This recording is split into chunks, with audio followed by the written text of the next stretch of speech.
Aslida ham margarin zararlimi? Agar siz ham sog'lom fikrli inson bo'lsangiz, yuqoridagi savolni o'yingizga berib, videoni oxirigacha ko'rsangiz, kerakli xulosani chiqara olasiz. Margarin 1869-yil Fransiyada sariyog'ga arzon muqobil mahsulot sifatida ixtiro qilingan. Dastlab uni tarkibi hayvon yog'lari, suv, sut, emulgator va tabiiy rang beruvchi moddalardan iborat bo'lgan.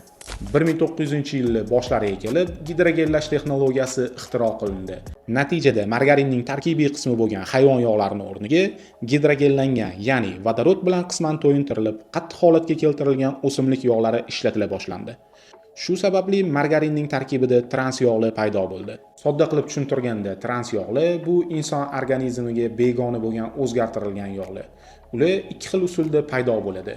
Birinchisi yuqorida aytib o'tganimizdek gidrogenlash, ikkinchisi bo'lsa termik oksidlanish, ya'ni bitta yog'ni qayta qizdirish natijasida yuzaga keladi. Muhim jihat shuki, margarinning o'zi trans yog' emas. Margarin tarkibidagi trans yog' miqdori mahsulot turiga qarab farq qiladi. Ilmiy tadqiqotlar trans yog'larning salomatlikka zararliligini isbotlagach, ko'plab davlatlar ularni cheklay boshladi. O'zbekistonda ham 2020-yilda xalqaro reglament qabul qilindi va Vazirlar Mahkamasining 724-sonli qarori bilan oziq-ovqat mahsulotlaridagi trans yog'lar umumiy yog' miqdorining 2% dan oshmasligi belgilandi. Endilikda yangi texnologiyalar yordamida trans yog'larsiz margarin ishlab chiqarish yo'lga qo'yilgan.